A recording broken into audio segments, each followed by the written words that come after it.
Bonjour, Monsieur Stessimeba, enseignant de physique-chimie.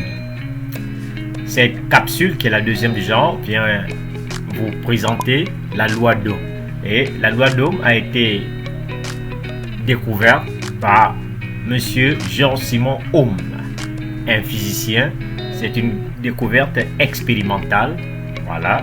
Et c'est en travaillant sur son propre matériel que Monsieur Ohm a découvert la loi qui est énoncée de la manière suivante. La tension aux bornes d'un conducteur ohmique est proportionnelle à l'intensité du courant qui le traverse. Donc le courant qui traverse le dit conducteur. Il faut noter ici que puisqu'on parle de proportionnalité, il faut bien qu'il y ait obligatoirement l'existence d'un coefficient de proportionnalité. Donc on note que le coefficient de proportionnalité dont il est question ici est la résistance du conducteur ohmique. La résistance étant la capacité d'un matériau à s'opposer au passage du courant électrique. De cet énoncé, on peut tirer une relation mathématique.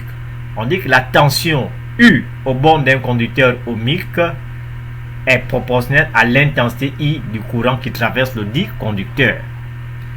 La relation mathématique qui va découler de cette définition est la suivante. U est égal à R fois I.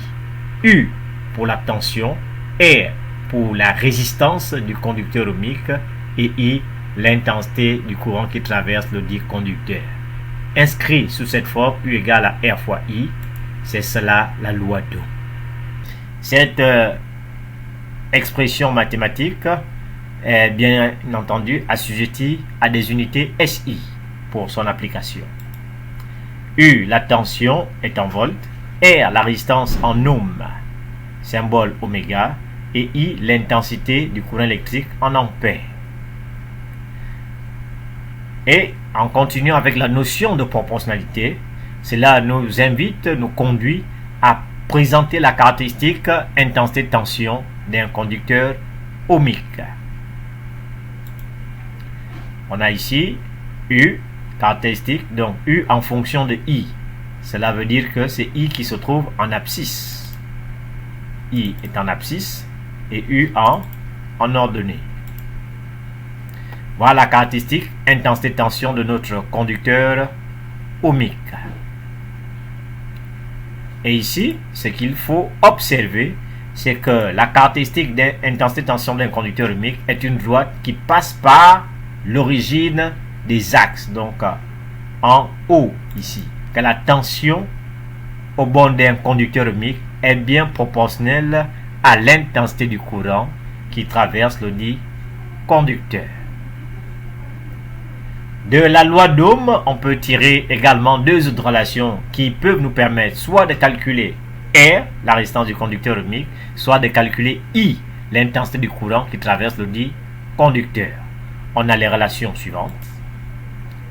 Pour la résistance R, on aura donc R est égal à U divisé par I. La résistance du conducteur ohmique sera donc égale à la tension divisé par l'intensité du courant qui traverse le dit conducteur. Et pour l'intensité I, elle sera égale à la tension au bornes du conducteur ohmique divisé par la résistance du conducteur ohmique. Les unités des différentes grandeurs vous ont été présentées. Je suis Stessimeba et c'est ainsi que s'achève la deuxième capsule sur les lois en électricité et en électronique. Je vous invite à vous abonner à cette page, à liker et à la partager afin d'en faire bénéficier un plus grand nombre. Je suis Monsieur Stessimeba et je vous dis à la prochaine.